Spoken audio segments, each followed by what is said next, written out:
আসসালামু আলাইকুম ওয়া রাহমাতুল্লাহি ওয়া বারাকাতুহু। আপনাদের সকলকে পবিত্র ঈদুল ফিতরের শুভেচ্ছা এবং অভিনন্দন। তাকাব্বালাল্লাহু মিন্না ওয়া মিনকুম, ঈদ মুবারক। আমি মুহাম্মদ আব্দুল্লাহ আল মামুন।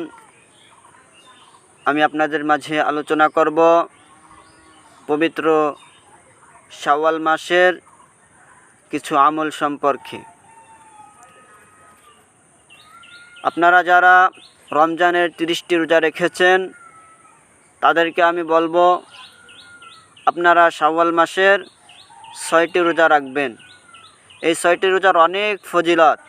হাদিসের ভিতর বলা হয়েছে, যদি কোনো ব্যক্তি শাওয়াল মাসের 6টি রোজা রাখে সে যেন পূর্ণ 1 বছর রোজা রাখলো। অর্থাৎ রমজানের যে 30 রোজা, এই 30 রোজায় 300 দিনের সমতুল্য। আর বাকি 6 দিন অর্থাৎ 6টি রোজা 60টি রোজার সমতুল্য। এই 6টি রোজা যে রাখবে সেজন্য 300 দিন রোজা রাখলো।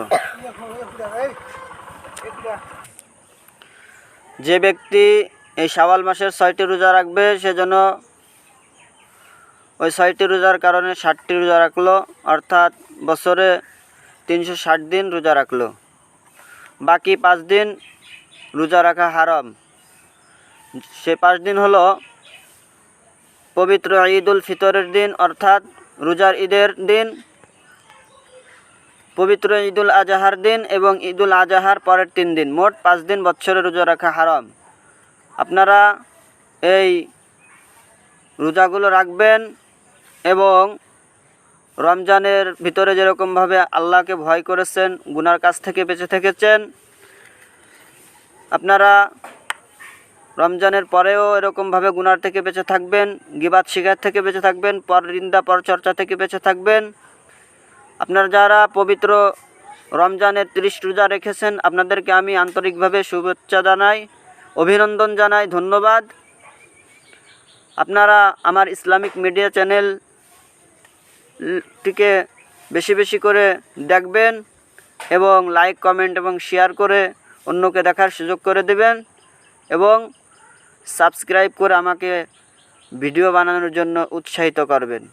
ধন্যবাদ। আসসালামু আলাইকুম ওয়া রাহমাতুল্লাহি ওয়া বারাকাতুহু।